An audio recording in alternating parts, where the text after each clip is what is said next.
அஸ்ஸலாமு அலைக்கும் வரஹ்மத்துல்லாஹி வபரகாத்துஹு. கண்ணியமிக்க அல்லாஹ்வின் நல்லடியார்களே, நமது சூஃபி டிவி நேயர்களே, தினம் முழு குர்ஆன் வசனம். அஊது பில்லாஹி மினஷ் ஷைத்தானிர் ரஜீம். பிஸ்மில்லாஹிர் ரஹ்மானிர் ரஹீம்.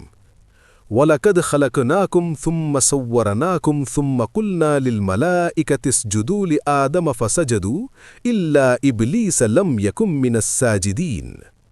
இந்த குர்ஆன் வசனத்தின் பொருள்: நிச்சயமாக நாமே உங்களை படைத்தோம், பின்பு உங்களுக்கு உரு கொடுத்தோம், அதன் பின் ஆதமுக்கு சுஜூது செய்யுங்கள், சிரம் பணியுங்கள் என்று மலக்குகளிடம் கூறினோம்.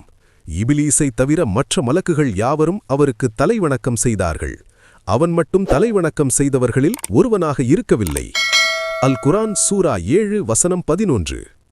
இந்த குர்ஆன் வசனத்திற்கு குர்ஆன் விரிவுரையான தஃப்சீர் இப்னு கசீரில் உள்ள விளக்கத்தின் ஒரு பகுதி.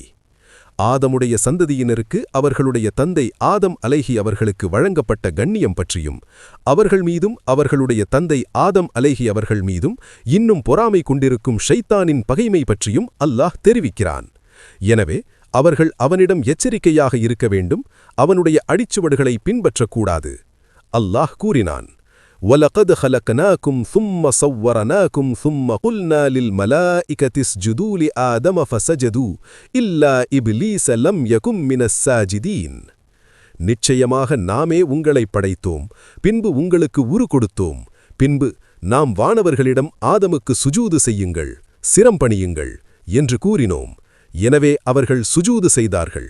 இது அவன் இவ்வாறு கூறியதைப் போன்றது: وَإِذْ قَالَ رَبُّكَ لِلْمَلَائِكَةِ إِنِّي خَالِقٌ بَشَرًا مِّنْ صَلْصَالٍ مِّنْ حَمَإٍ مَّسْنُونٍ فَإِذَا سَوَّيْتُهُ وَنَفَخْتُ فِيهِ مِنْ رُوحِي فَقَعُوا لَهُ سَاجِدِينَ. ஓசை தரும் காய்ந்த உருமாறிய களிமண்ணிலிருந்து நான் ஒரு மனிதனை படைக்கப் போகிறேன்.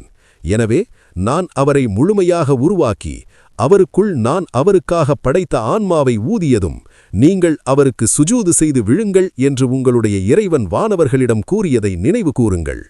அல் குர்ஆன் சூரா 15 வசனம் 28 முதல் 29. அல்லாஹ் தன்னுடைய கரங்களால் ஆதம் அலைஹி அவர்களை உருமாறிய காய்ந்த களிமண்ணிலிருந்து படைத்து அவருக்கு மனித உருவத்தை அளித்த பிறகு அவருக்குள் உயிரை ஊதினான்.